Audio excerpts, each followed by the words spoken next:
எங்கள் ஊரில் ஒருத்தன் அப்படித்தான். அவன் பேர் சித்திர செல்வம். நடந்ததுப்பா. அவன் பாட்டுக்கு செம்பரியாடு மேட்சுக்கு தெரிஞ்சா அவனுக்கு ஒரு சூப்பர் பிள்ளைய கட்டி வச்சு விட்டாங்க.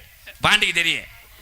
கட்டி வச்சோடனே என்ன பண்ணிவிட்டேன், ஃபர்ஸ்ட் நைட்டு முடிஞ்சு மறுநாள் இட்லி ஊற்ற நேரமாகி வச்சுல. என்னடி கொத்தா இட்லி ஊற்றுறேன்னு அரைஞ்சி விட்டேன். ஆனால் அது உண்மை வீரத்தமிழச்சி. விறுவிறுன்னு போச்சு. கதவை போட்டுச்சு. பேண்ட்டு பெல்ட்டு எல்லாம் கட்டிக்கிட்டு வெளியே வந்துருச்சு. கராயத்தில் மெடல் வாங்கியிருக்கு. அவனுக்கு தெரியல. கதவை அடைச்சிச்சு. உடனே நம்மளால சொல்கிறேன், ஏய் பேண்ட்டில் நல்லா இருக்கேடி சுமிதா. அப்படியா நான் கொத்தா? அது காய்ச்சலா பூச்சரா கிச்சா பூச்சான்னு அடிச்சிருக்கு. அடித்த உடனே அவள் ஆத்தா வெளியே இருந்துக்கிட்டு அந்த சித்திரச்செல்வ அம்மா சொல்லியிருக்கு, ஏழை நொப்பை மாதிரி அந்த மாதிரி திகிடுமு கூட பண்ணாதடா, மெதுவா மெதுவா இது ஒன்று நொப்பையை பிடிச்சேன் மெதுவா பண்ணுறான்னு. வெளியே வந்திருக்கேன். கும்மோடலாம் வீங்கி காலை கெந்தி. அவள் அம்மா கேட்டிருக்கு, இவ்வளோ வேகம் உனக்கு ஆகாதப்பா, ஏன் அம்மானு பார்க்குறேன் என்ன செய்ய. வயதுக்கு வந்தவனே பெண்கள் உடுத்தக்கூடிய உடை என்ன உடை? பாவாடை தாவணி.